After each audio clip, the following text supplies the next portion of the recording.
Order! Order! You are an incorrigible delinquent at times. Behave yourself, man! The UK's new trading relationship with the European Union might only be a few months old, but some businesses, particularly those that export to the EU, are struggling to adjust to the new commercial landscape outside the customs union and single market. Our business editor Simon Jack has been investigating the impact of Brexit. It's 3 months since the UK and EU went their separate ways. Exports immediately plunged 40% in January as COVID compounded difficulties with the new trade rules. 3 months on, were these just teething problems or something more permanent? Meet exporters to the EU, Sarah and Scott. Over half of Scott's sales of specialist gifts are to EU customers. Complications with paperwork, customs and logistics saw multiple shipments turned back in a chaotic January. Although things have stabilised, he's still facing extra costs and delays. There were teething issues, certainly, but they were just part of the underlying problems which still haven't gone away. The solution? He's opening a site in Belgium. Splitting off part of our business and sending it to Belgium probably means that further growth is going to be happening there. Instead of taking on new staff here, taking on new staff there, instead of making more profit and paying more tax here, we'll do so there. So basically everyone is losing out here. Scott's not alone. Countries across the EU are reporting increased investment from UK firms, with the Netherlands emerging as a favourite destination. In January, 40 companies showed interest in the Netherlands because of Brexit. In February, it doubled to 80 companies, talking about administrative hurdles, supply chain related problems, licensing issues. So those problems are real, and that's why companies are showing interest in the Netherlands as well as in other countries. The massive challenges of January were arguably felt as much here at warehouse level as they were at the ports. Now, some of these issues have been resolved, but the additional cost and complexity of dealing with our biggest trading partner is permanent. This company's plan to open premises in the EU was once considered a worst-case scenario contingency. They're going ahead. But that's not an option for many other firms. Sarah sells nutritional products for horses. Her EU business has collapsed from 180 orders a month to 3. An order shipped to Sweden in January still hasn't arrived after multiple requests for more paperwork. As of today, if a customer actually orders from Europe, we can't actually get it to them. You know, in some instances we can't get it to them at all, and in other instances they get charged such a large amount of import duty that they're just not going to do that. We're going to lose our customer. Sarah considered an EU base but said it was too expensive. It's unrealistic to say set up some kind of warehousing when you haven't got the finances or the manpower. We would have to employ new people. How are we going to employ new people when we've just lost £300,000 worth of business? Remember, nearly half of all UK exports go to the EU. The government has promised new trade deals around the world. Meanwhile, it's set up a £20 million Brexit support fund and a network of 300 trade experts to help. Acknowledgement perhaps that what was once easy and cheap now isn't. Simon Jack, BBC News. The ferry operator Stena Line says Brexit is still causing significant distortion to trade volumes over the Irish Sea 3 months after the UK's separation from the EU. One of the most contentious aspects of the deal was the introduction of new checks between Great Britain and Northern Ireland.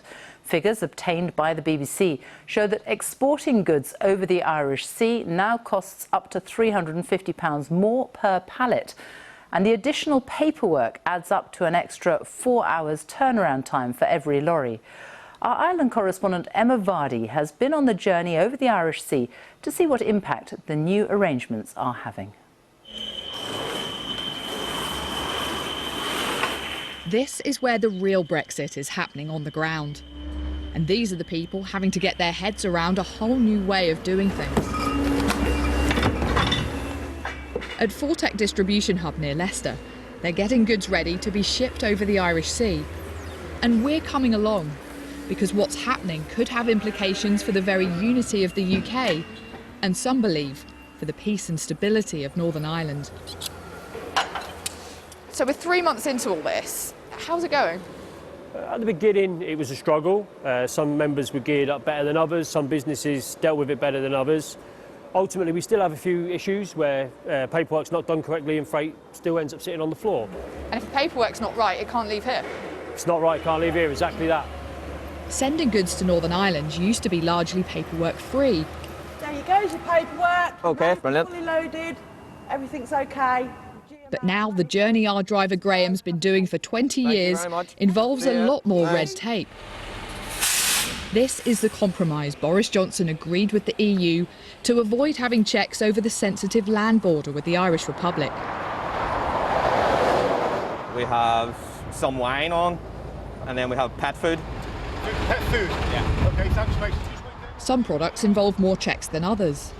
Obviously the pet food at the minute, because it's animal origins, has caused a few problems, so that's what we have 4 pallets sealed on the back of the lorry, so that is why we are going to customs as soon as we get back to Belfast.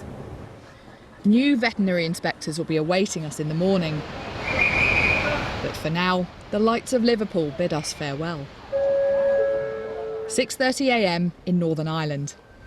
Well, we've just arrived in Belfast. We're still in the UK, but this is now where we effectively enter the EU's single market. And we're just about to go through one of the new border control posts. And it's what happens here that is still a source of much tension between the UK and the EU. The first 2 weeks in January were like quite chaotic. You know, things were just like, what has just happened? Stena Line say Brexit's led to a big distortion in volumes of freight on different routes. Did anyone expect this amount of change to the way goods were travelling? No. No one expected the level of difficulties and challenges that we've had. And we've seen that industry hasn't been as well prepared as one would have hoped. But flows will go back, and I think what will happen is it will just take more time. This is only the start of a journey. This is only the start of the process. This could take a number of years before things become easier. Time for our cameras to see what this new border in the UK is like. Hi, mate. Whenever you come in, just park over on the left or someone will come out and see you. Okay, thank you. At the first border post, Graham's lorry is escorted to a second location for physical inspections to take place. But there's a hiccup. They've got a shed that the trailer doesn't fit into. To do the checks. Need a customs load of measuring tapes. There's obvious teething issues. Work was supposed to begin on building new border posts, but amid political rows, the Northern Ireland minister in charge has halted the work. Haven't much room here to spin around. We're directed to a third location, where there's nervousness among border officials who tell us they're still concerned about safety following recent threats against staff. We stop filming while the checks are finally completed. We're going into this depot now. We've cleared customs. The vet's happy that everything's sealed. We're through, but it's a process Graham says often adds an hour or two onto journeys. And you don't have to look far to see the rising resentment among unionists. The anger that I have saw in my community is far beyond anything that I have seen before. People really do feel like that their equal citizenship and their British citizenship is really under threat. Why do you think it affects any sense of identity? Because it's effectively a border within the middle of the United Kingdom. When there was talk of a hard border on the island of Ireland, nobody would stand for it.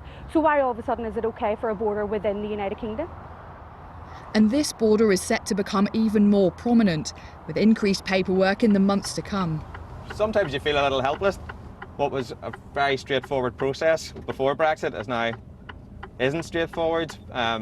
Possibly maybe more people in transport should have been asked questions of what the best way to do things. Hopefully things will improve in the future. There's still a bit of way to go to get things running a bit more smoothly. For those on the front line, the Brexit journey has only just begun. Emma Vardy, BBC News, Belfast.